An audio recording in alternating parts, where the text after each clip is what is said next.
Ele acreditava que fugir da dor era possível, mas mal sabia Jonas que quando ele comprou um barraco abandonado para fugir da dor, mas encontrou uma jovem com gêmeos nos braços, a vida o forçaria a sentir tudo novamente e de uma maneira que ele jamais esperava. Você lembra de um tempo em que a dor era tão palpável que a única solução parecia ser a anulação total? Essa era a condição de Jonas. Ele havia se tornado uma casca.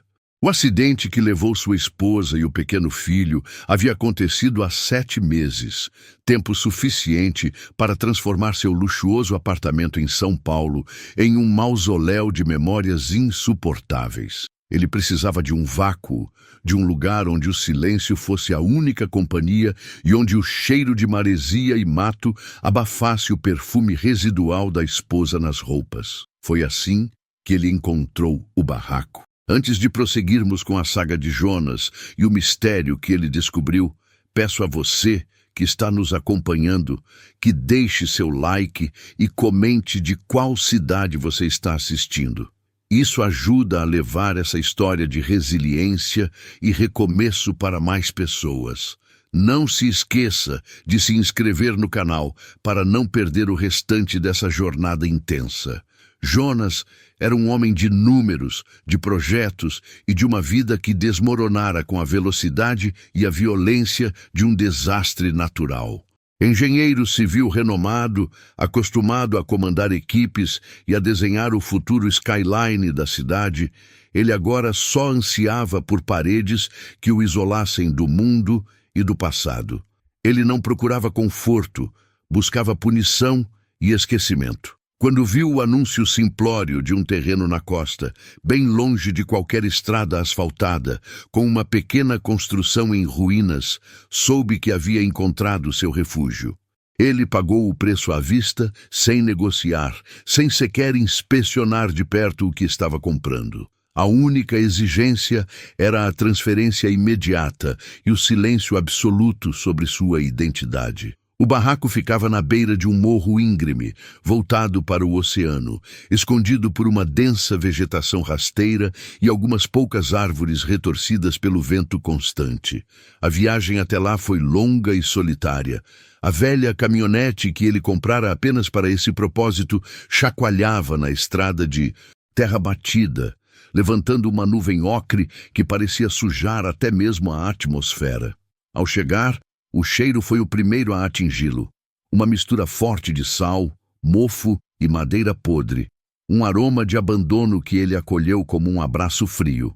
A construção era miserável, feita de tábuas cinzentas e telhas enferrujadas. As janelas estavam quebradas, cobertas por teias de aranha grossas como algodão desfiado. Era perfeito. Ele descarregou as poucas caixas que trouxera. Não havia móveis, além de um colchão velho e fino que cheirava a poeira e tempo, uma lanterna a querosene e algumas panelas. Jonas não sentia a necessidade de se alimentar direito, mas precisava da água que bombeava de um poço artesiano ali perto.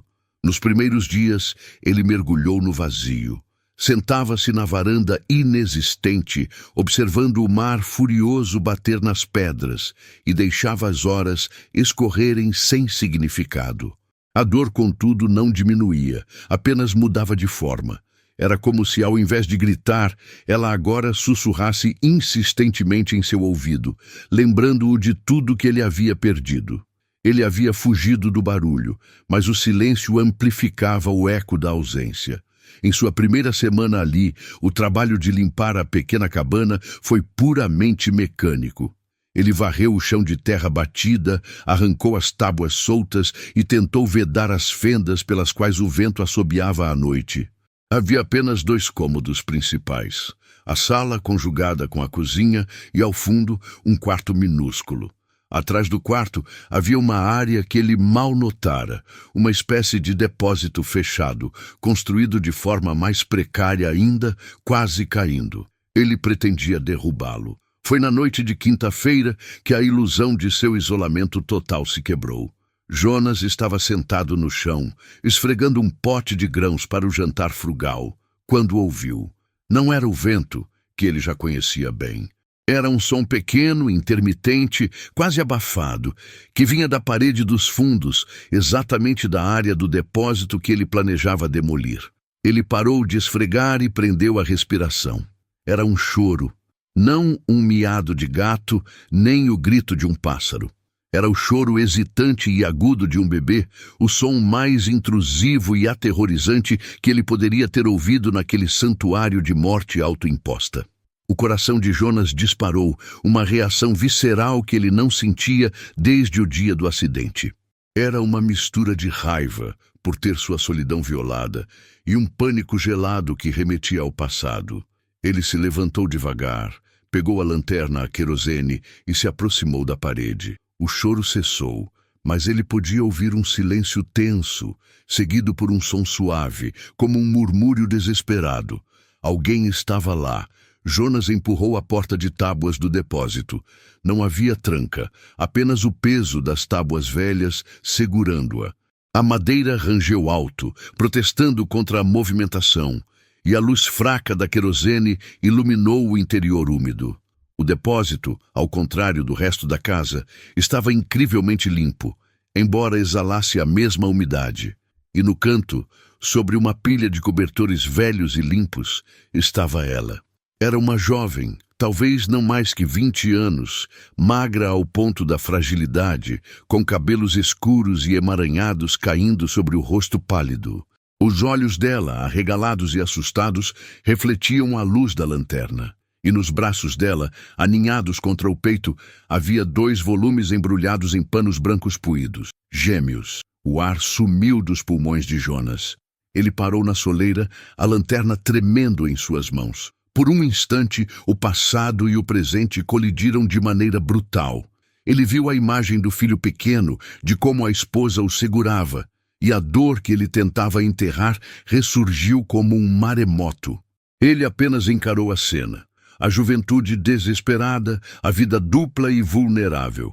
A jovem não disse nada. Ela apenas apertou os bebês contra si, numa tentativa desesperada de se tornar invisível, seus olhos implorando por clemência. O choro recomeçou, mais forte agora, de um dos bebês. Ela balançou o corpo suavemente, tentando silenciá-lo. "Quem é você?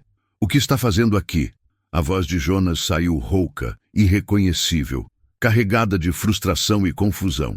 Ele era o novo dono. Ele havia comprado aquele lugar para a solidão. Ela finalmente falou, a voz quase um sussurro, áspera pela secura e pelo medo. "Por favor, senhor, não chame a polícia." Jonas deu um passo para trás, sentindo o calor sufocante do cômodo. Ele não queria drama, não queria envolvimento e certamente não queria 2 bebês. Ele queria a indiferença gélida que havia comprado. "Polícia? Eu sou o dono desta propriedade. Eu acabei de comprar este barraco. Você invadiu." Os olhos dela se encheram de lágrimas, mas ela não as deixou cair. O medo em seu rosto era tão cru que quase o fez desviar o olhar. "Eu não sabia que alguém compraria. Ele estava abandonado há tanto tempo. Eu juro que vamos embora, senhor. Eu só precisava de um lugar quente para as crianças, só por mais alguns dias. Elas são muito pequenas." Jonas observou os bebês. Eles pareciam ter semanas, talvez 1 ou 2 meses, minúsculos, frágeis. Aquele contraste entre a extrema vulnerabilidade e a sujeira e a decadência do lugar era chocante. Ele era um homem que havia perdido a capacidade de cuidar, mas ali estava ele, diante de uma vida que exigia cuidado. Ele abaixou a lanterna para não ofuscar os olhos dela e percebeu a palidez extrema da jovem, o inchaço discreto em seus tornozelos expostos e a maneira como ela protegia os filhos, quase como um animal ferido. "Há quanto tempo vocês estão aqui?" Ele perguntou, sua voz menos agressiva, mas ainda distante. "Desde antes da chuva forte, há 4 dias. Eu sou Elara. 4 dias." Jonas não havia percebido. O depósito ficava na lateral oposta ao seu quarto, e o mar e o vento eram barulhos constantes. Ele havia estado tão imerso em seu próprio luto que não notara a presença de mais 3 vidas a poucos metros de distância. O pensamento de que aqueles bebês haviam sobrevivido ao frio da noite e à umidade o fez sentir uma pontada de algo que ele não reconhecia. Responsabilidade, talvez. Ele balançou a cabeça, tentando afastar a sensação. Ele não podia ceder. Se ele abrisse a porta para a compaixão, abriria a porta para o sofrimento novamente. Ele tinha que ser implacável. Elara, você precisa sair daqui. Eu não sei quem você é ou o que está fugindo, mas eu não posso ter ninguém aqui. Eu vim para ficar sozinho. Ela fez menção de se levantar, um esforço visível que a fez gemer. Os braços estavam enrijecidos, os gêmeos pesavam sobre seu corpo debilitado. Sim, senhor, eu entendo, mas eu só preciso de algo para elas. Jonas viu o recipiente de água ao lado dela. Estava quase vazio. Havia também uma trouxa de pano, que ele supôs ser a escassa bagagem dela, e uma mamadeira de plástico vazia. Você está com fome? Não foi uma pergunta. Elara abaixou a cabeça, incapaz de mentir. Sim, e elas também. O silêncio que se seguiu foi pesado, preenchido apenas pelo som do mar e pelo choro renovado dos bebês. Jonas sentiu a repulsa de seu próprio egoísmo subir. Ele estava ali, fugindo do mundo com uma despensa básica de enlatados e água, enquanto uma mãe e 2 recém-nascidos estavam à beira da exaustão. Ele tentou lutar contra o impulso, dizer não, mandá-la embora, mas o instinto do engenheiro, o instinto de resolver o problema imediato, prevaleceu por um momento. Ele precisava de clareza para mandá-la embora, e ela não estava em condições de se mover. Fique onde está, ele ordenou, virando-se abruptamente. Ele voltou para a cozinha improvisada, acendeu o fogareiro a gás e começou a ferver a água. Ele não tinha leite em pó para beber, claro, mas tinha um pouco de leite integral e açúcar. Não era o ideal, mas era o que havia. Ele preparou uma caneca de leite quente e encontrou um pedaço de pão duro. Quando retornou, Elara o observava com uma desconfiança misturada com uma ponta de esperança. Ele estendeu o pão e o leite. Coma, e diga-me o que elas precisam. Eu não tenho nada para bebês. Elara pegou o pão e o devorou rapidamente, engolindo o leite em seguida. A força que ela parecia ganhar era quase instantânea. Elas precisam de fraldas, senhor, e um pouco mais de calor. Elas dormem muito, mas eu tenho medo que o frio as pegue. Jonas observou os panos sujos debaixo dos gêmeos. Você não tem família? A pergunta fez com que os olhos de Elara se tornassem distantes, cheios de um medo mais profundo do que o frio. Não, não mais. Ele não pressionou. Sabia que estava lidando com uma história de fuga, de perigo iminente.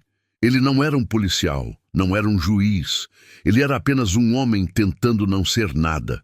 Mas aquelas 3 vidas o estavam forçando a ser alguma coisa. Jonas passou a noite na sala, tentando dormir, mas era impossível. Ele ouvia os murmúrios de Elara, os sons suaves de sucção enquanto ela amamentava, ou fingia amamentar, o balanço rítmico. A cada som de bebê, a imagem de seu próprio filho revivia em sua mente, uma punhalada dolorosa de nostalgia. Ao amanhecer, Jonas tomou uma decisão prática, puramente logística. Ele disse a si mesmo. Ele não podia ter 3 pessoas morrendo de frio e fome em seu barraco. Se ela fosse morrer ali, a culpa, ou pelo menos a inconveniência do inquérito policial, o alcançaria. Ele pegou as chaves da caminhonete. Você vai me dizer exatamente o que precisa. Vou até a cidadezinha mais próxima, disse ele, parado na entrada do depósito. Eu não tenho dinheiro, senhor. Eu sei. Ele se afastou, deixando a porta aberta. A luz da manhã invadiu o depósito, revelando o rosto cansado e marcado de Elara e a delicadeza perfeita das 2 criaturas que dormiam em seus braços. Um dos gêmeos, um menino, abriu os olhos por um momento. Eram azuis, de um azul quase transparente. A visão da inocência inquestionável foi um golpe para Jonas. Ele se forçou a sair. A cidadezinha mais próxima, Ubarana, ficava a quase 1 hora de carro, e ele nunca havia se permitido ir até lá desde que chegara. Ele dirigiu rápido demais, com uma fúria silenciosa. Ele estava comprando fraldas, leite em pó, pomadas, coisas para nutrir a vida, exatamente o oposto de sua missão. Na loja, ele evitou contato visual. O atendente, um homem barbado e desconfiado, olhava para a quantidade estranha de suprimentos infantis na cesta. "Bebês gêmeos, é? Rapaz de sorte", comentou o atendente, tentando puxar assunto. Jonas apenas grunhiu e pagou. Ele estava comprando o tempo dela. Ele racionalizava, dando a ela a chance de recuperar as forças para ir embora e tirá-lo daquele fardo moral. Ao voltar, ele entrou na casa e jogou as sacolas no chão, sem se aproximar do depósito. "Está aqui, tudo o que você pediu. Use o que precisar, mas você tem que se preparar para ir. Eu não posso manter isso." Elara saiu do depósito, cambaleando, segurando os gêmeos com firmeza. Ela vestia a mesma roupa suja, mas havia um brilho de esperança em seus olhos. Ela olhou para as sacolas com uma gratidão que assustou Jonas. "Você salvou a vida delas, Senhor. Eu serei eternamente grata." "Não me agradeça. Eu estou apenas me livrando de um problema." Ele se afastou e foi até o fogareiro. Precisava de café forte. Enquanto ele tentava ignorar os sons de Elara abrindo os pacotes e trocando as crianças, uma nova tensão se instalou. Agora, ele sabia o nome dela, vira o rosto dela e sentira a dor palpável de sua situação. Ele não estava mais sozinho. Ele estava em um cativeiro moral. Naquela tarde, o vento soprou mais frio do que nunca. A chuva começou a cair, grossa e violenta, batendo nas tábuas frágeis da construção. Era a tempestade perfeita para prender todos eles ali. Jonas observava pela janela. O mar estava cinzento, espumando. De repente, um grito fino cortou o barulho da chuva. Elara correu para a sala, segurando o menino que chorava estridentemente. "Senhor, ele está queimando de febre. Ele está muito quente." Jonas se virou. O rosto do bebê, antes azulado, estava vermelho vivo. A febre alta, a negligência médica, a exposição ao frio, a realidade da situação dela e a urgência da vida bateram em Jonas com força. Ele não podia fugir. A dor que ele estava tentando evitar havia se manifestado na forma de um pequeno corpo febril.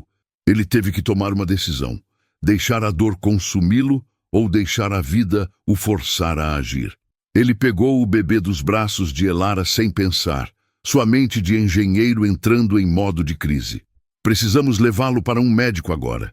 Ele comprou um barraco abandonado para fugir da dor, mas encontrou uma jovem com gêmeos nos braços, e essa descoberta o forçou a encarar a vida novamente. Você lembra de um tempo em que a tragédia parecia ser o único horizonte? Você lembra da história de Jonas, o engenheiro que trocou a vida confortável na cidade pela ruína de um barraco à beira-mar, buscando o isolamento para curar uma ferida que parecia incurável? Aquele refúgio se tornou um palco, e a fuga de Jonas foi interrompida pelo som do choro, pelo cheiro de frio e pelo peso da responsabilidade não solicitada. É uma história que nos lembra que a vida sempre nos encontra, não importa onde nos escondamos. Se você está gostando de como essa narrativa está se desenrolando e reconhece o valor dessas histórias de redenção humana, deixe o seu like agora. Comente aqui de qual cidade você está acompanhando e, claro, se inscreva no canal para não perder o desenrolar completo dessa jornada. Jonas segurava o pequeno corpo contra o peito.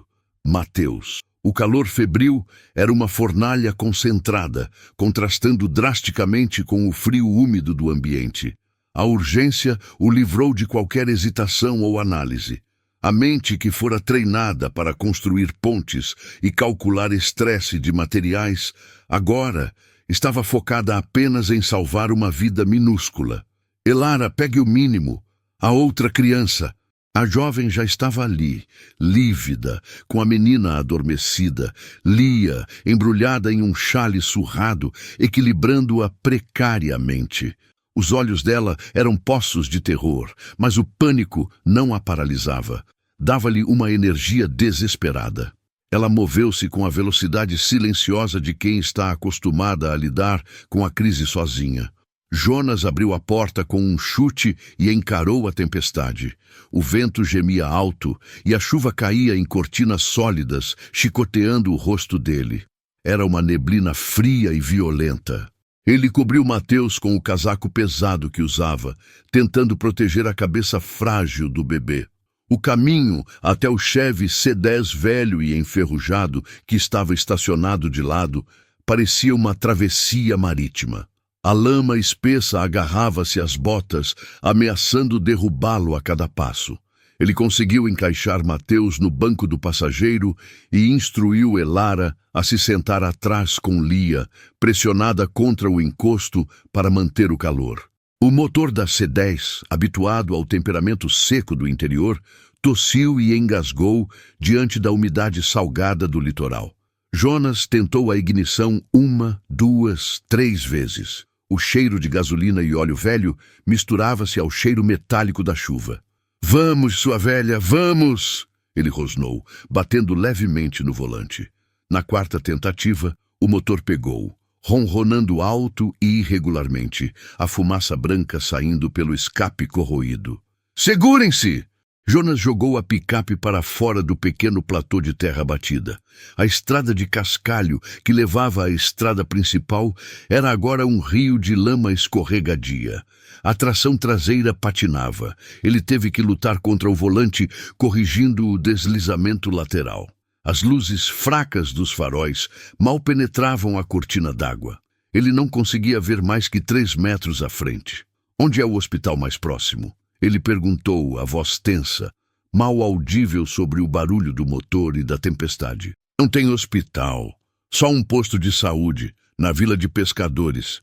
Cerca de 40 minutos daqui, se a estrada permitir. 40 minutos. Com a febre subindo daquele jeito, parecia uma eternidade. O silêncio na cabine era pesado, quebrado apenas pelo choro intermitente, fraco e desesperador de Mateus. Jonas podia sentir o corpo do bebê vibrando de tremores, mesmo sob o tecido do casaco. Ele dirigia com uma precisão brutal, forçando a velha C10 a fazer curvas que ela não faria em condições normais. Ele estava arriscando a vida deles, mas o risco de parar era maior. A paisagem se desdobrava em tons de cinza e preto.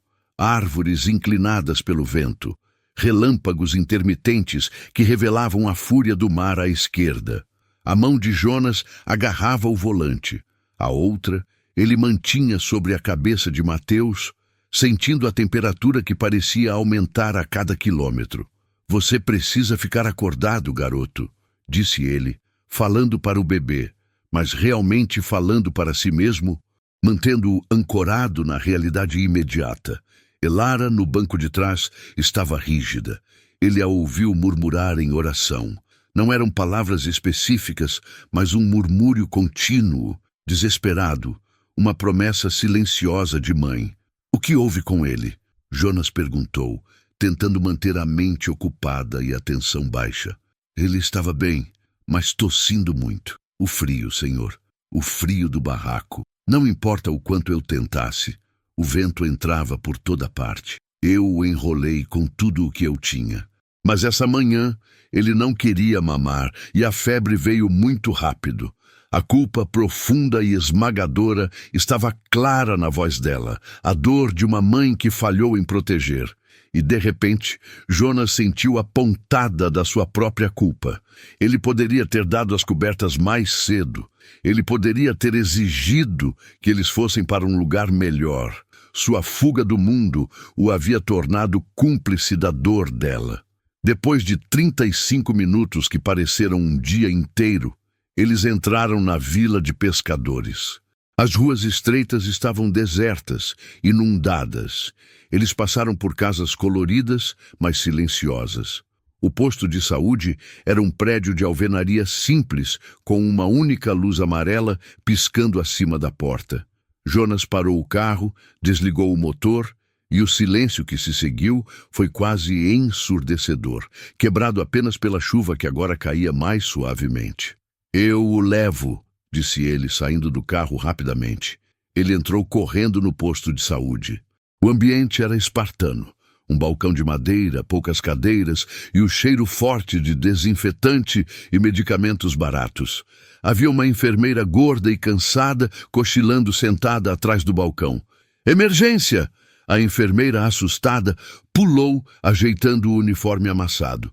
Ela viu o homem grande e encharcado segurando um bebê febril e a jovem pálida parada à porta. Calma, senhor. É Mateus, não é? Aquele que vive na beira da praia? Ela disse, reconhecendo Elara. Ele está queimando. Precisa de um médico agora. A enfermeira, que se identificou como Dona Irene, rapidamente pegou o bebê e o levou para uma sala interna. Ela voltou segundos depois. O médico não está de plantão, senhor. Ele virá em 1 hora, no máximo. Mas vou dar um antitérmico e banho frio de imediato. Ele está com a temperatura muito alta. Jonas sentiu o chão sumir. 1 hora. Ele odiava a sensação de impotência. Ele, o homem que planejava tudo, estava à mercê de uma enfermeira em uma vila isolada. Ele se recostou contra a parede fria. Elara estava ao lado dele, apertando Lia contra o peito. A quietude do posto de saúde era um bálsamo temporário, mas a tensão continuava a corroê-los. Por que você estava morando lá, Elara? Ele perguntou em um sussurro rouco. Não era uma acusação, era a necessidade de entender a profundidade do abismo em que ela estava. Ela olhou para o chão de linóleo manchado. Os cabelos molhados colavam-se ao rosto dela. Ela parecia ter envelhecido 10 anos nas últimas horas. Eu precisava de um lugar que ninguém soubesse, que não fosse ligado a mim de forma alguma. Fugindo de quem? Ela demorou a responder, observando o reflexo distorcido da lâmpada no chão. Do pai deles. O ar na sala ficou mais denso. O pai. Jonas imaginou um pescador bêbado, um vagabundo, mas a expressão de Elara sugeria algo mais sombrio. Ele não os aceitou, não os queria. Ele não era um homem bom. Eu tive que ir embora quando eles nasceram, antes que ele pudesse fazer mal. Ele tem contatos na cidade. Eu achei que a praia, o mais longe possível, o mais invisível possível, seria o meu único refúgio. A história era dolorosa em sua simplicidade. Ela não fugia de uma dívida. Ela fugia de um predador, buscando a anulação. Jonas não conseguiu formular uma resposta. Ele apenas observou Elara, a fragilidade dela contrastando com a força brutal que a mantinha de pé, segurando a outra. Criança. Ela tinha escolhido o extremo, o isolamento total, para garantir que as crianças sobrevivessem. Dona Irene saiu da sala de atendimento. Ela parecia mais calma, mas ainda preocupada. A febre baixou um pouco, graças a Deus, mas ele está muito fraco. É uma infecção respiratória grave. Pneumonia é um risco real. O médico vai precisar avaliá-lo, mas ele vai ter que ficar internado, talvez transferido para o hospital maior da capital amanhã, se as condições dele não melhorarem. O pavor voltou aos olhos de Elara. Internado? Eu não tenho como pagar. Não tenho plano, não tenho nada. O posto de saúde atende pelo sistema público, minha filha, disse Irene, com uma gentileza materna. Mas os recursos são limitados aqui. Elara desabou em uma das cadeiras de plástico duro, cobrindo o rosto com as mãos. O peso da realidade financeira esmagando o alívio momentâneo da saúde do filho. Jonas viu a derrota nua e crua. Ele se aproximou dela. Ele tinha dinheiro. Não uma fortuna, mas o suficiente para pagar o tratamento em qualquer clínica particular da região, se necessário. Ele havia se isolado para não ter responsabilidades, mas o universo o estava forçando a usá-los, a canalizar os recursos que ele havia acumulado para curar a dor alheia. Não se preocupe com o pagamento, Elara. Isso eu resolvo. Meu nome é Jonas. Eu não vou deixar vocês aqui sozinhos. Ele não sabia de onde vinha a convicção, mas as palavras eram sólidas e definitivas. Ele, que havia jurado não se envolver mais, estava ali, fazendo uma promessa de proteção a uma jovem que acabara de conhecer em uma noite de tempestade. Elara ergueu o rosto, os olhos vermelhos e inchados, cheios de uma gratidão quase dolorosa. Senhor Jonas, eu não posso aceitar. Eu já sou um peso. Cale a boca, Elara, ele disse, a voz gentil, mas firme. Você é a mãe de um garoto doente, e eu sou o único por perto que pode ajudar agora. Você não é um peso. É uma responsabilidade, e eu não abandono minhas responsabilidades. Ele olhou para Dona Irene. Eu vou passar a noite aqui, no carro. Vou esperar o médico. E quando Mateus estiver estabilizado, eu a levarei para um lugar seguro. O barraco não serve mais. Dona Irene sorriu compreensiva. Ela viu a centelha de bondade acender naquele homem endurecido. Jonas voltou para a C10. Pegou a lanterna e examinou o barraco em sua mente. O barraco era o símbolo da sua fuga. Mas agora ele era o lar de uma doença, um perigo. Ele precisava de um plano que incluía o futuro deles, não apenas a sobrevivência dele. Ele se sentou no posto de saúde, observando Elara, que finalmente havia fechado os olhos.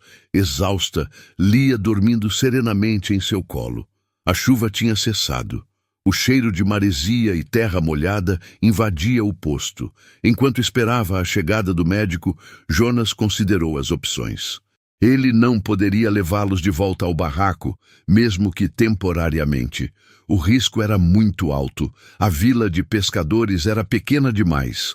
A única solução era a cidade vizinha, onde ele havia alugado um depósito para guardar algumas ferramentas e bens essenciais.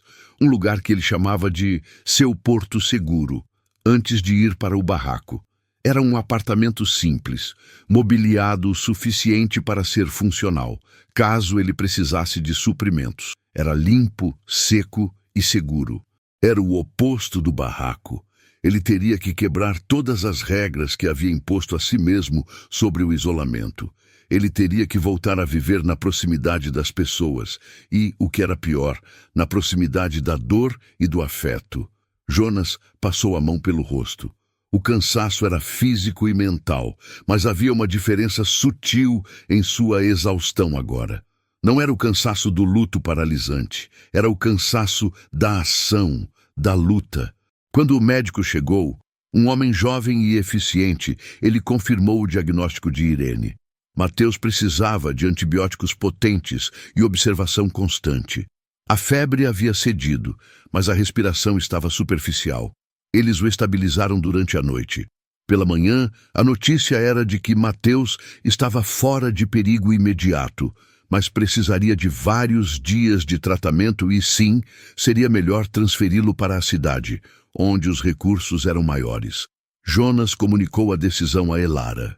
Ela estava fraca, mas o alívio a havia feito chorar de forma silenciosa, diferente do pranto histérico da noite anterior.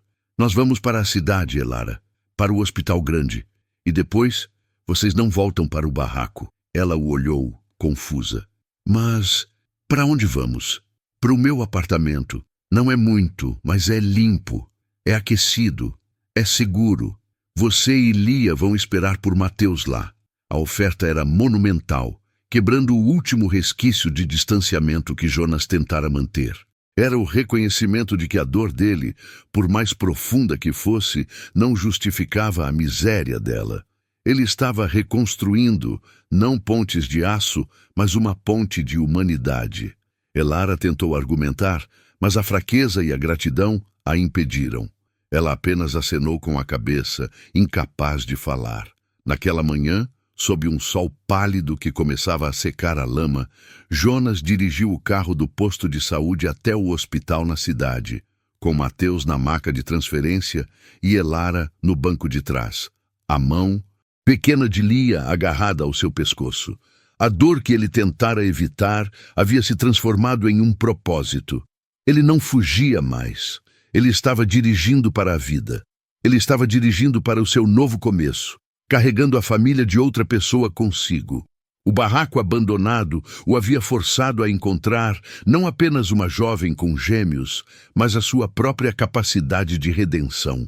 E ele sabia, olhando para o retrovisor, para o perfil cansado de Elara, que essa jornada estava apenas começando. Ele não estava mais no controle da narrativa. A vida havia assumido o volante.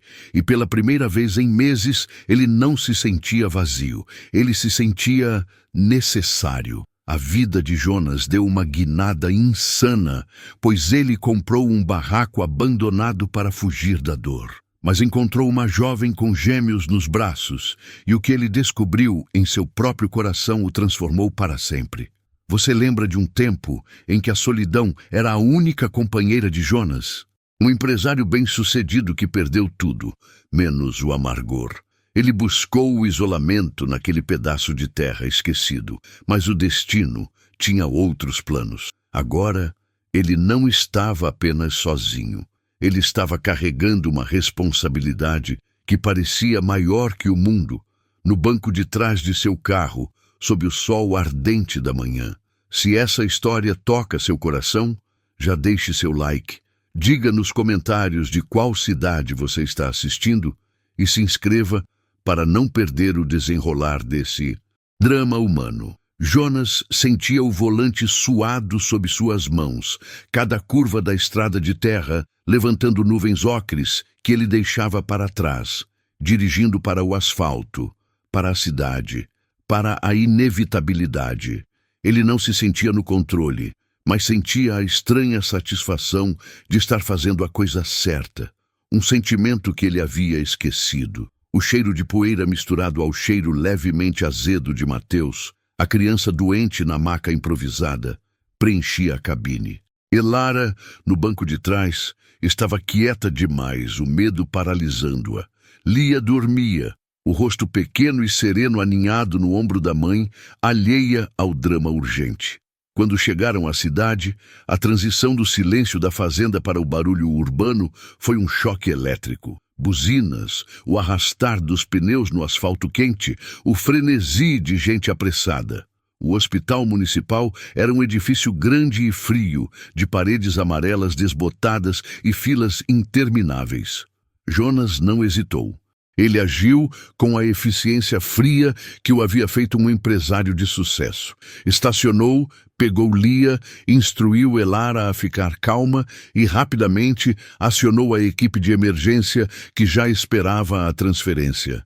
A entrada no pronto-socorro foi uma enxurrada de sons e luzes. O cheiro de éter e desinfetante forte contrastava com o ar livre que respiravam momentos antes. O barulho metálico das rodas da maca de transferência ecoou pelos corredores frios enquanto levavam Mateus. Elara tentou segui-lo, tropeçando, os olhos fixos na fragilidade do filho. Jonas a segurou pelo braço, firme, mas gentil. Você precisa esperar, Elara. Deixe que os médicos façam o trabalho. As horas seguintes foram um purgatório de espera. A sala de espera era um microcosmo de dor e tédio, com televisões murmurando notícias irrelevantes e o ranger constante das cadeiras de plástico. Jonas, usando roupas rústicas e sujas de terra, contrastava fortemente com os funcionários, uniformizados, e os visitantes da classe média da cidade. Ele era um ponto de interrogação ambulante. Lia, despertada pelo barulho, estava agitada. Jonas, de forma automática, mas desajeitada, pegou a menina e a embalou, caminhando pelo corredor. Elara estava sentada, os ombros curvados, as mãos apertando a bainha do vestido manchado. O medo dela era palpável. Não era apenas o medo pela saúde do filho, mas o medo institucional, a apreensão da pessoa que vive à margem da sociedade, sempre esperando ser julgada ou rejeitada. Jonas se aproximou dela com Lia no colo. Mateus vai ficar bem. Eles estão cuidando dele. É apenas uma infecção e desidratação severa. A voz de Elara era um sussurro. Eu sei o que eles vão pensar. Eles vão perguntar por que eu não cuidei dele. Vão querer saber onde está o pai. Vão me tirar os dois. A confissão foi jogada ao ar como uma pedra, pesada e inevitável. Jonas parou de embalar Lia. Ele a olhou nos olhos, que estavam vermelhos e inchados. Ninguém vai tirar nada de você. Eu não vou deixar. Eu sou responsável por você e pelas crianças agora. Fui eu quem te acolheu. E eu vou dar todas as explicações necessárias.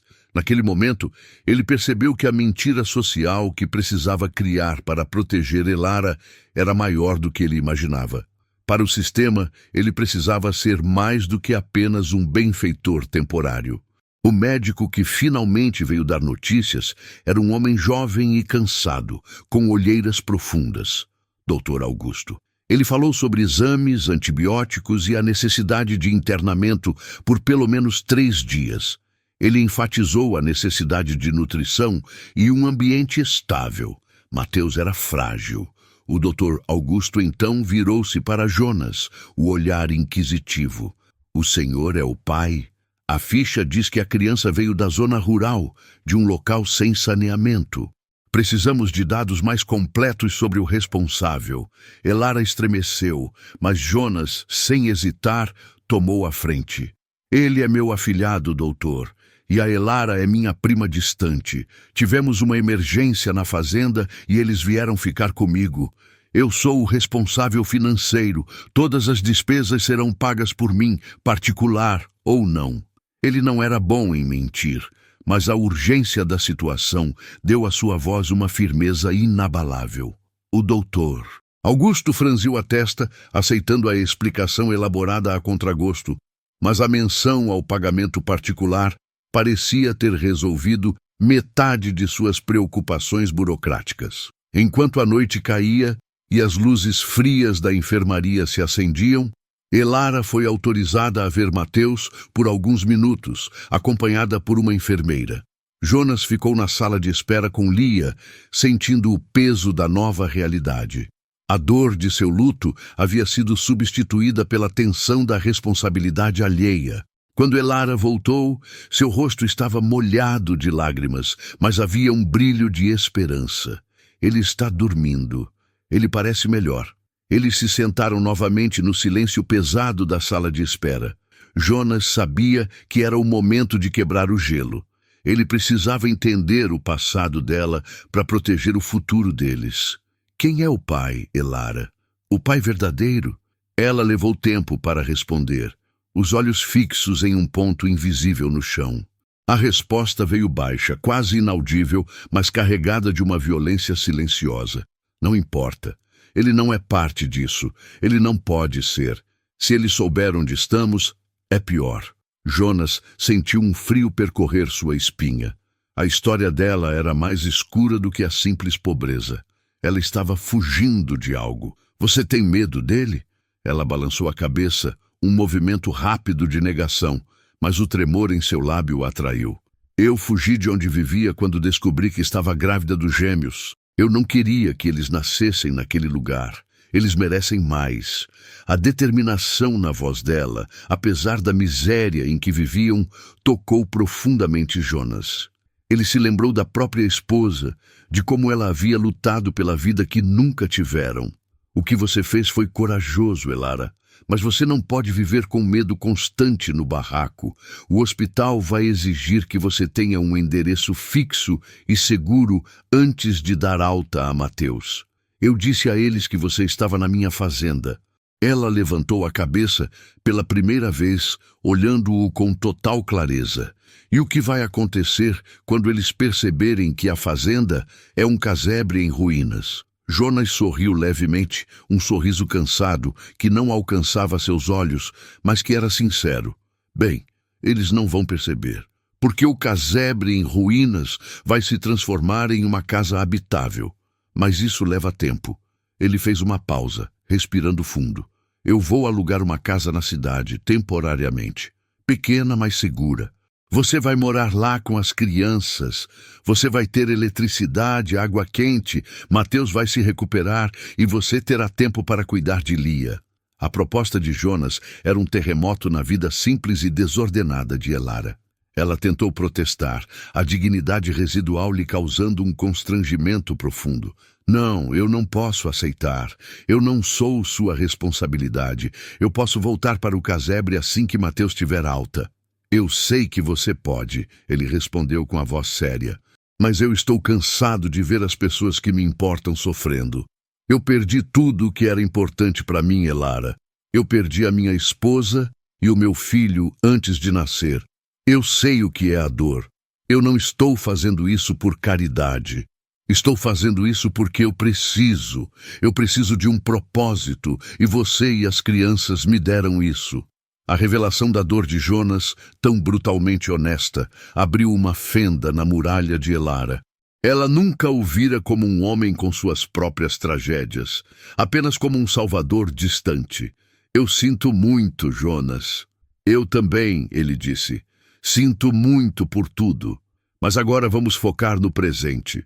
Você e os gêmeos vão ficar seguros, e eu vou providenciar tudo. Na manhã seguinte, enquanto Mateus demonstrava pequenas melhorias e o perigo de morte imediata se afastava, Jonas se moveu com determinação. Ele deixou Elara no hospital, garantindo que ela tivesse comida e conforto, e saiu para a cidade para cumprir sua promessa. A busca por uma casa foi rápida e eficiente. Ele não procurou por luxo, mas por segurança e localização próxima ao hospital. Encontrou um sobrado pequeno e limpo, em um bairro modesto, mas decente. Ele pagou 6 meses de aluguel adiantado. Comprou o básico: um berço, lençóis limpos, utensílios de cozinha e alimentos nutritivos. Ele usou seu dinheiro, que antes parecia inútil para curar sua dor, para tecer uma rede de segurança para estranhos. Era a primeira vez que seu vasto capital lhe trazia algum tipo de paz. Ele se sentia um estranho em sua própria vida. O homem que queria a solidão absoluta estava agora construindo um lar para uma família que não era sua. Quando voltou ao hospital, Elara estava alimentando Mateus com um frasco, e o bebê parecia mais alerta, os olhos grandes fixos nela. Jonas sentou-se ao lado da cama. Eu encontrei uma casa. É pequena, mas limpa. Tem um quintal minúsculo onde Lia pode brincar. Eu paguei o aluguel por 6 meses e as contas já estão inclusas. Você vai ter tudo o que precisa. O silêncio que se seguiu não era de constrangimento, mas de profunda incredulidade. Elara olhou para ele, as lágrimas voltando, mas desta vez eram de um tipo diferente, de alívio e gratidão esmagadora. Jonas, eu não sei o que dizer. Não diga nada. Apenas cuide dos seus filhos. Quando Mateus sair daqui, você vai para lá e eu vou para o barraco. Eu vou começar a reforma imediatamente. Ele tinha um plano, um cronograma de construção. Ele usaria a reforma como seu próprio projeto de reconstrução, a forma tangível de curar sua alma. Os dias que se seguiram foram de uma estranha normalidade. Jonas dividia seu tempo entre a cidade, visitando Elara e as crianças no hospital, e o casebre, onde ele começava a planejar as obras. Ele contratou um mestre de obras da cidade, um homem prático chamado Seu Osvaldo, e começou a demolir as partes mais frágeis da estrutura abandonada. O cheiro de madeira podre e mofo era lentamente substituído pelo cheiro de cal, cimento novo e suor. A cada tijolo que ele assentava, ele sentia que estava assentando um pilar em sua própria vida desmoronada. Ele não estava mais fugindo, estava fincando raízes. A alta de Mateus foi um momento de vitória discreta. O bebê estava fraco, mas seguro. A enfermeira entregou as instruções de cuidado a Elara e Jonas estava lá, formalizando a saída, assinando papéis como o responsável temporário. Ao deixar o hospital, eles não voltaram para o casebre, mas para o pequeno sobrado alugado. O choque de Elara, ao ver a casa limpa, com os lençóis de algodão cheirando a amaciante e a geladeira cheia de comida, foi a recompensa silenciosa que Jonas precisava. Ela chorou, não de tristeza, mas por causa da dignidade que lhe estava sendo devolvida. Jonas passou a primeira noite ajudando a organizar as coisas, montando o berço novo. Lia e Mateus, aninhados em segurança, eram a prova de que a vida, mesmo depois de grandes perdas, insiste em florescer. Antes de ir embora, Elara o parou na porta. Jonas, por que você está fazendo isso?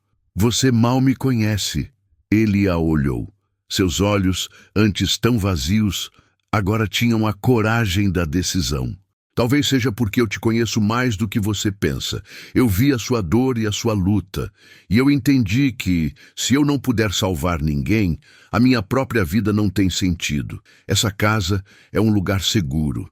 Se algo ou alguém vier atrás de você, ligue para mim.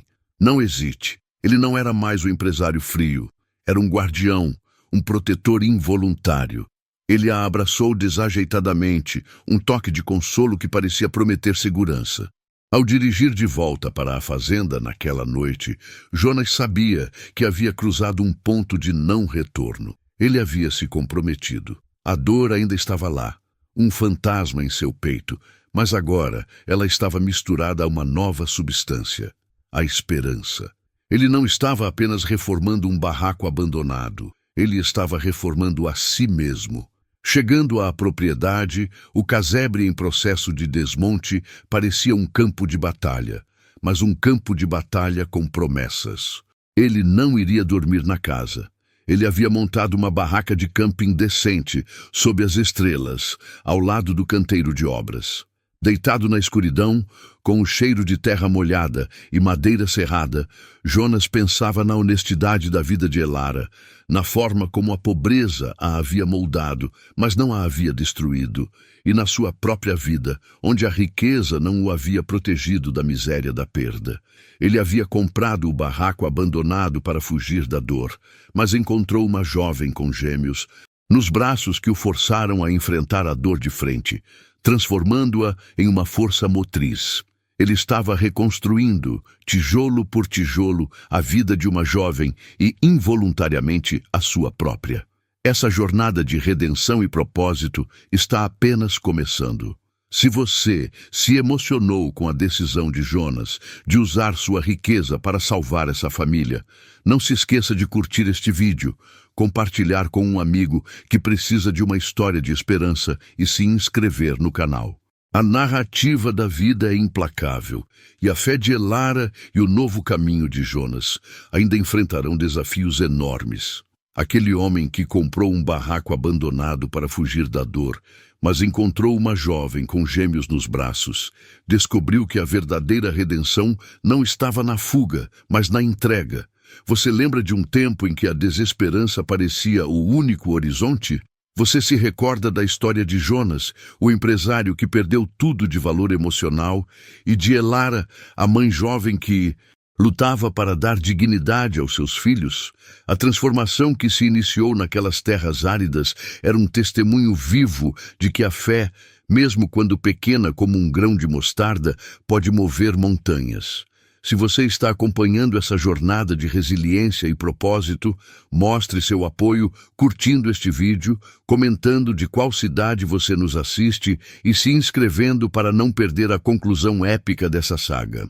O orvalho da manhã cobria a lona da barraca de Jonas, e o cheiro fresco da terra recém-revirada misturava-se ao aroma agridoce de eucalipto que vinha da floresta próxima.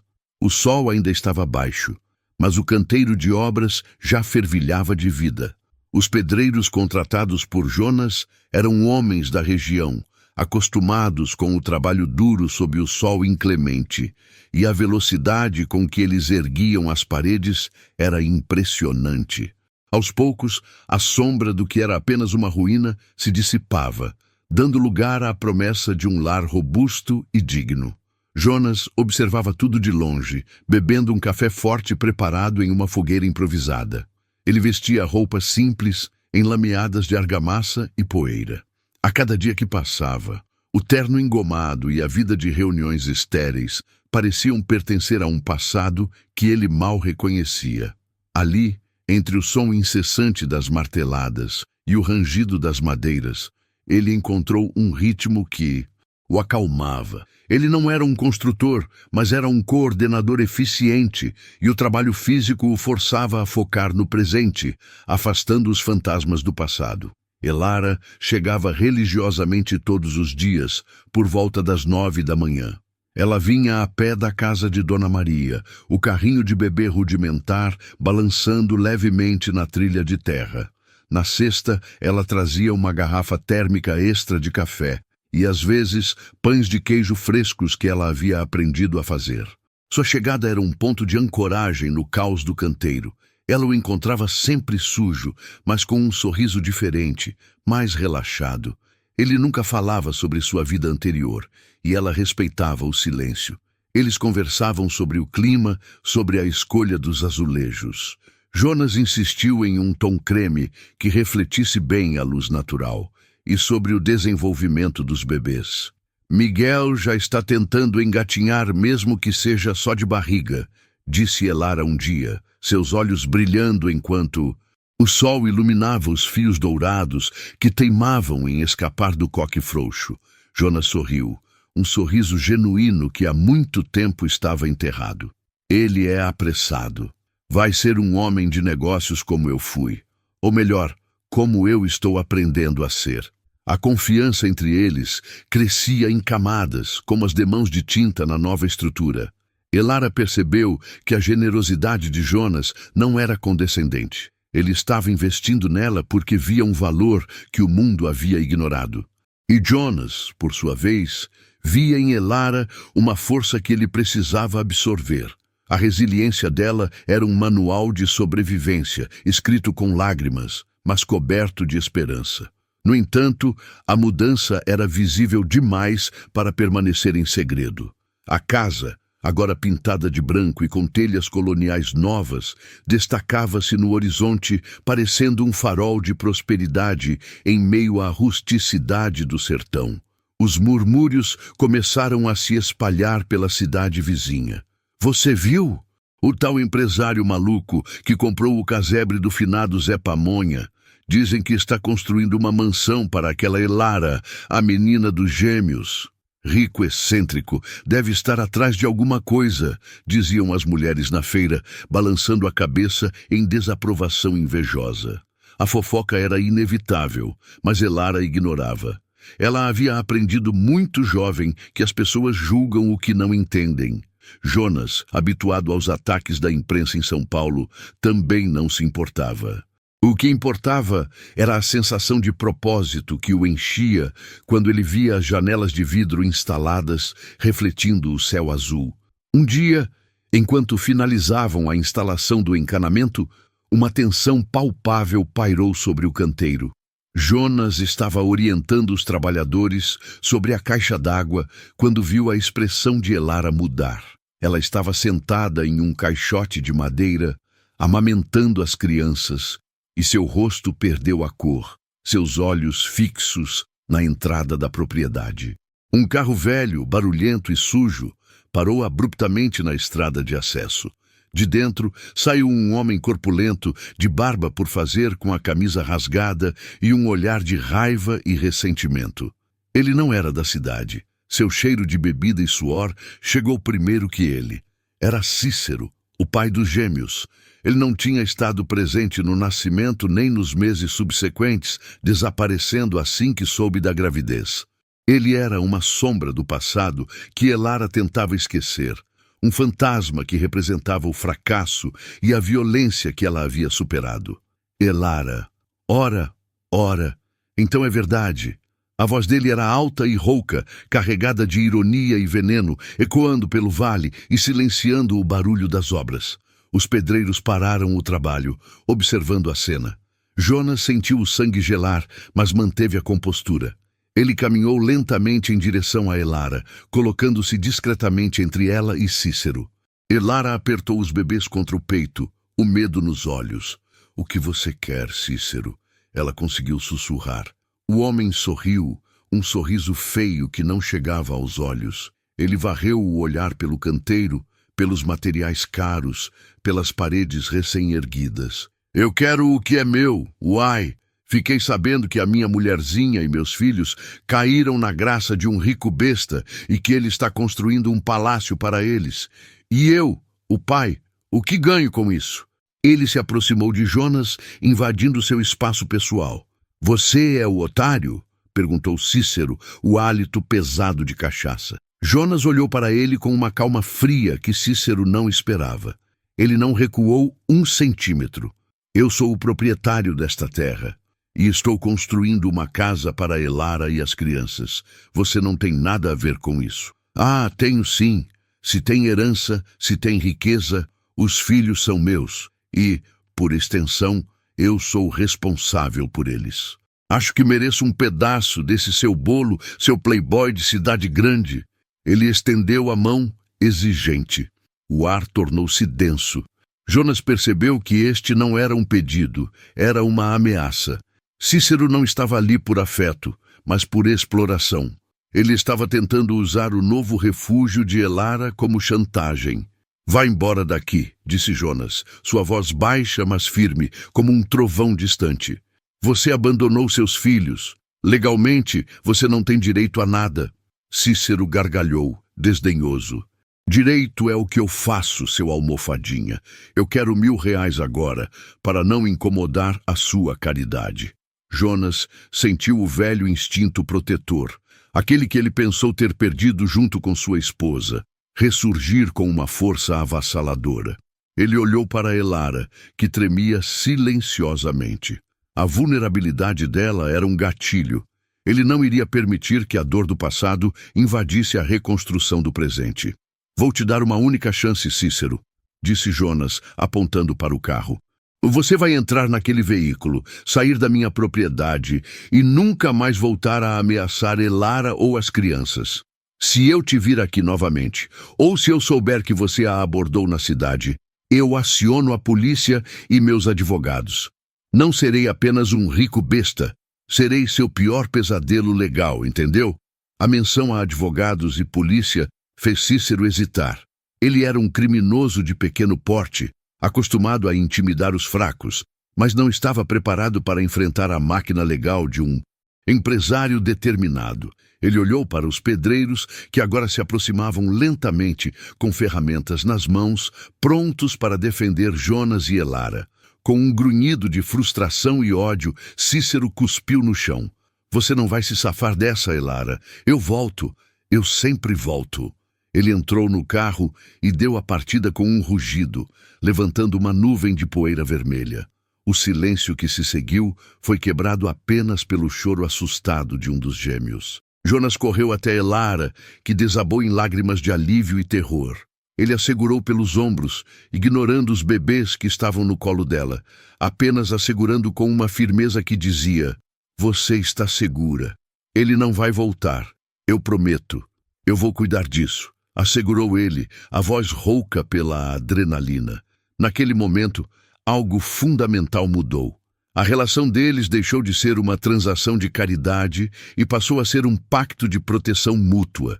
Jonas havia comprado um barraco abandonado para fugir da dor, mas o encontro com Elara e seus filhos o havia forçado a encontrar a coragem que ele precisava para lutar novamente.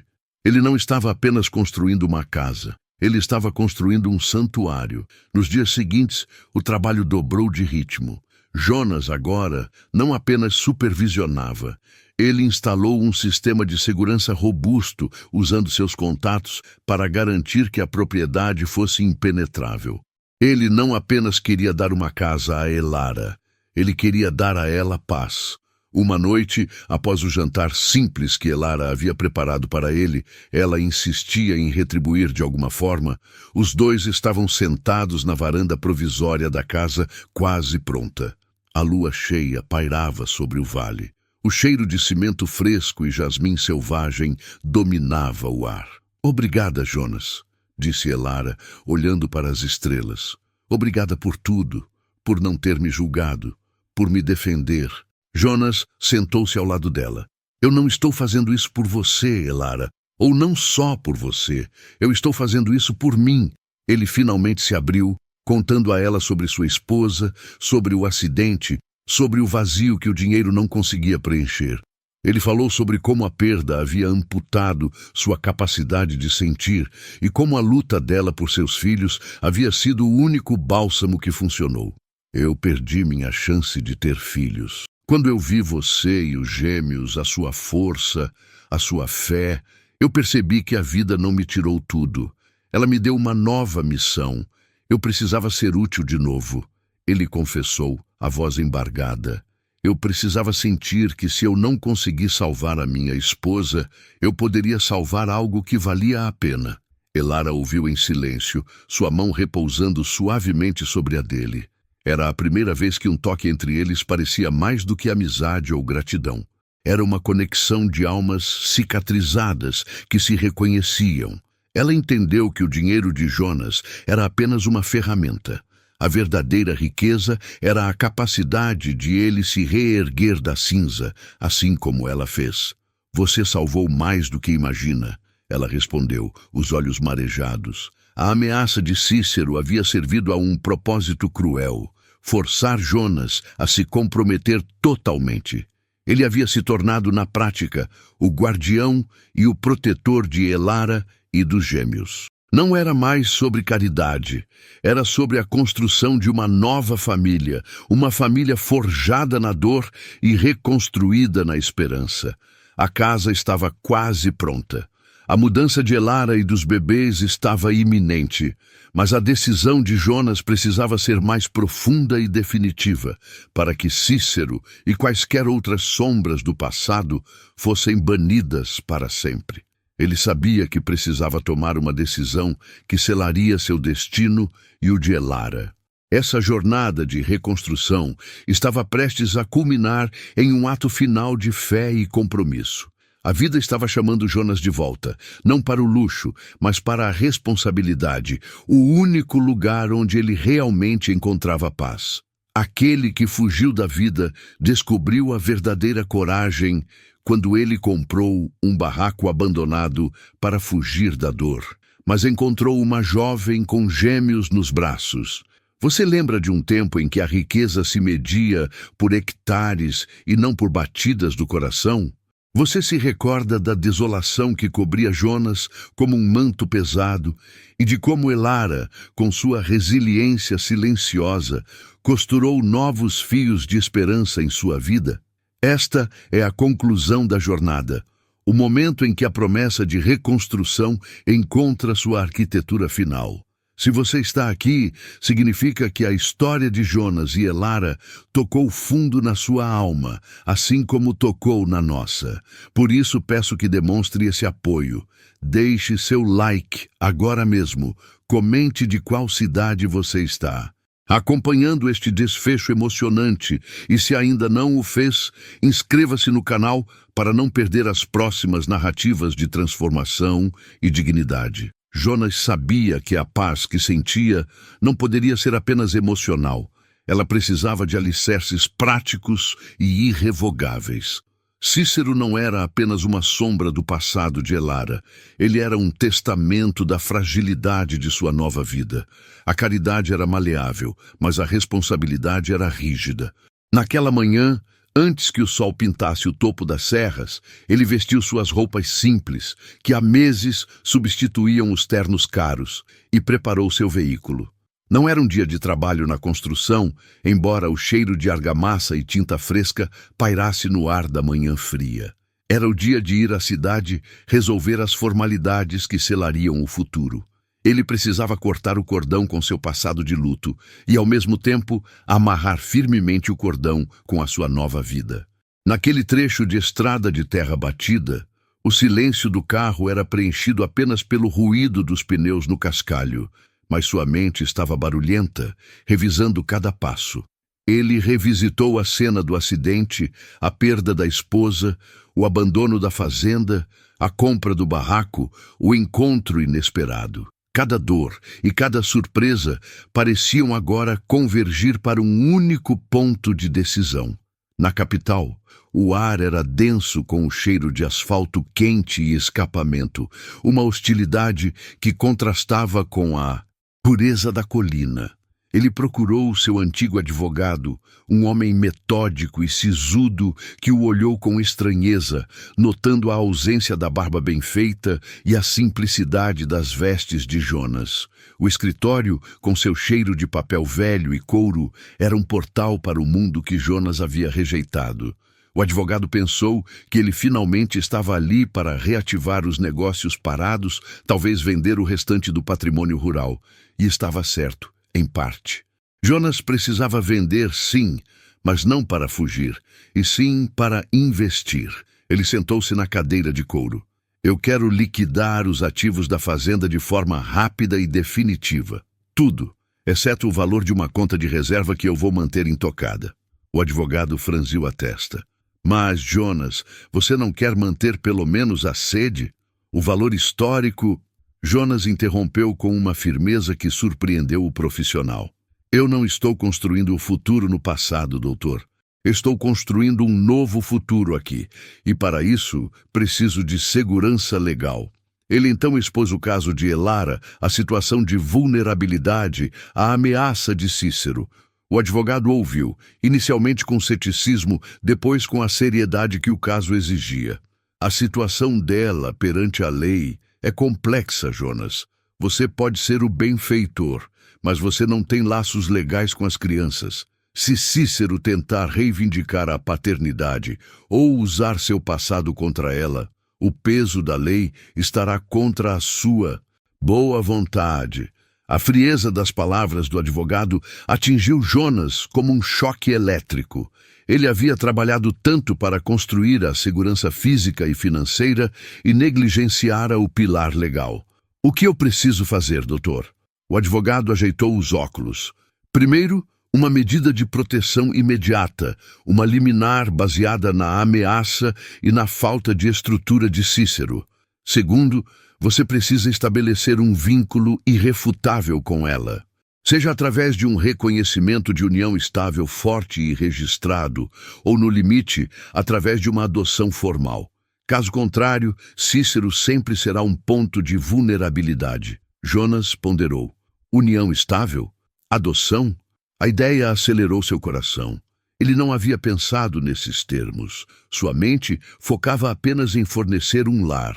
Comece com a documentação para a união estável. Registre a propriedade do barraco reconstruído em nome de um fundo de segurança para as crianças.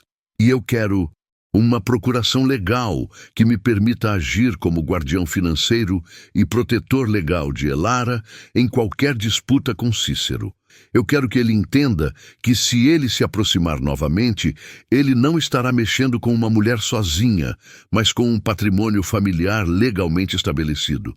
O advogado sorriu pela primeira vez, uma pequena curva nos lábios. Isso é um compromisso, Jonas. Não é mais caridade. Eu sei, respondeu ele, a voz firme. Aquele ato final de compromisso, selado em um cartório frio e formal, era o adeus definitivo ao seu luto. Ele estava trocando a memória de sua primeira vida pela responsabilidade de uma nova. Jonas voltou para a colina com a certeza de que a fundação legal estava sendo estabelecida. O sol já se punha, tingindo o céu de tons alaranjados e violetas quando ele parou o carro perto da casa nova. Elara estava sentada na varanda, os gêmeos adormecidos em seus braços, envoltos em mantas que Jonas havia comprado, tecidas com lã virgem e macia. A cena era uma pintura de paz doméstica, algo que ele achou que jamais testemunharia novamente. O cheiro de pão caseiro pairava no ar, misturando-se ao aroma fresco da madeira nova. Ele se aproximou, silenciosamente. Elara ergueu o olhar, e o cansaço dos longos dias de cuidado era atenuado pela satisfação. Ela percebeu que ele havia feito mais do que apenas comprar materiais. Havia algo mais definitivo em seu olhar. Você passou o dia na cidade, Jonas. Resolveu o que precisava? Resolvi a principal pendência. Ele respondeu, sentando-se no degrau de madeira à sua frente. Ele não queria assustá-la com termos legais, mas precisava ser honesto. Elara, a casa está pronta. Você e os bebês podem se mudar amanhã. As janelas novas isolam o frio, a cozinha funciona e há espaço para as crianças crescerem. Ela sorriu, um sorriso genuíno de alívio. É mais do que eu jamais sonhei. Você me deu um lar, Jonas. Ele respirou fundo, sabendo que a parte mais difícil estava por vir. Eu te dei a estrutura, Elara, mas um lar precisa de mais do que telhado e paredes. Precisa de segurança absoluta. Eu fui ao advogado hoje e tomei algumas providências para garantir que o Cícero ou qualquer fantasma do... Passado não possa mais te alcançar. Eu estabeleci um fundo em nome das crianças e registrei a casa sob essa proteção. Além disso, iniciei o processo para formalizar nossa união e minha proteção legal sobre você e os gêmeos. Elara o encarou, a surpresa misturada à apreensão. Ela não esperava um compromisso daquela magnitude. Ela pensava que ele simplesmente seria um vizinho generoso. Formalizar? Isso significava muito mais do que abrigo. Significava compromisso de vida. Jonas, isso é uma responsabilidade imensa. Você tem certeza? Eu não quero amarrá-lo ao meu passado. Ele tocou sua mão, o calor reconfortante transmitido através da pele áspera pelo trabalho. Eu não estou sendo amarrado ao seu passado, Elara. Estou me libertando do meu. Eu fugi para este lugar para morrer, mas encontrei em você e nos gêmeos a razão para viver. A verdadeira dor não é perder, Elara. É não ter pelo que lutar. Você me deu essa luta, essa responsabilidade. Ele a olhou nos olhos, a luz fraca da varanda, revelando a honestidade bruta em seu rosto. Eu preciso disso tanto quanto vocês. Preciso da paz de saber que vocês estão seguros e que eu sou o homem que os protege. O barulho dos bebês, o cheiro de casa, o seu sorriso, isso é o que me traz de volta à vida. Então, sim, eu tenho certeza. As lágrimas vieram aos olhos de Elara, mas não eram lágrimas de tristeza ou medo, eram de gratidão avassaladora e aceitação. Ela não tinha a pretensão de exigir amor romântico naquele momento, mas a lealdade e a proteção que ele oferecia eram formas de amor muito mais sólidas. Eu aceito, Jonas, com toda a gratidão e a esperança que tenho. A mudança ocorreu na manhã seguinte, sob um céu azul vibrante. A primeira luz do sol iluminou a casa recém-reconstruída. Era uma cena simples, mas monumental. Os poucos pertences de Elara, resgatados da miséria, foram levados para dentro. Jonas carregou o berço duplo, novo e cheiroso, colocando-o no quarto que dava para o jardim. O antigo barraco, agora esvaziado, parecia ainda menor e mais fantasmagórico. Elara atravessou a soleira da porta, os gêmeos acordados e curiosos em seus braços, olhando para as paredes pintadas de branco e para o assoalho limpo. Era a primeira vez que eles estariam em um lar verdadeiro. Ao entrar na cozinha, onde a luz entrava generosa pelas janelas novas, ela viu Jonas acender o fogão a lenha, fazendo subir um aroma delicioso de café forte. Não havia luxo, mas havia conforto, dignidade e, acima de tudo, permanência. Naquela noite, o som dos bebês balbuciando e a risada baixa de Elara enquanto os ninar pairavam sobre a colina. Jonas observava a cena de sua cadeira na varanda, a escuridão trazendo uma quietude profunda. Ele não sentia mais o peso da culpa, apenas o peso da responsabilidade, que era leve e necessária. A dor não havia desaparecido totalmente, mas ela havia sido recontextualizada. Ele havia comprado um barraco abandonado para encontrar seu próprio túmulo, mas em vez disso, havia encontrado o berço de uma nova existência. Semanas se passaram, e a notícia do novo arranjo de Jonas e Elara começou a circular na pequena comunidade rural. A reconstrução da casa era visível de longe, um símbolo de resiliência. E quanto a Cícero? O advogado de Jonas agiu rapidamente, emitindo notificações legais que o proibiam de se aproximar sob pena de graves consequências. Cícero, acostumado a lidar com vítimas frágeis, recuou diante da muralha legal e financeira erguida por Jonas. Ele compreendeu que o homem rico e deprimido havia sido substituído por um guardião implacável. Jonas nunca mais sentiu a necessidade de visitar a fazenda de luxo. Seu lar era aquele pedaço de terra simples. Ele havia aprendido que o valor de um homem não está no que ele acumula, mas no que ele protege. A verdadeira riqueza não estava nos campos vastos, mas na pequena família que ele ajudava a construir dia após dia. A história dele era um lembrete poderoso de que, mesmo nas cinzas da maior perda, a vida sempre oferece um novo propósito, se tivermos a coragem de aceitar a responsabilidade por outro ser humano. Jonas, o fazendeiro que fugiu da dor, descobriu que a única cura para o luto era o amor ativo, manifestado na forma mais pura, o compromisso e a dignidade. A jornada de Jonas e Elara é a prova de que a resiliência não é a ausência de dor, mas a capacidade de construir algo belo e forte a partir dos escombros. Se você se emocionou com essa história de transformação e redenção, não hesite em demonstrar seu apoio. Curta este vídeo, compartilhe com quem precisa de uma dose de esperança e, se ainda não se inscreveu, clique no botão e venha fazer parte da nossa comunidade. A vida sempre nos surpreende e as próximas histórias aguardam.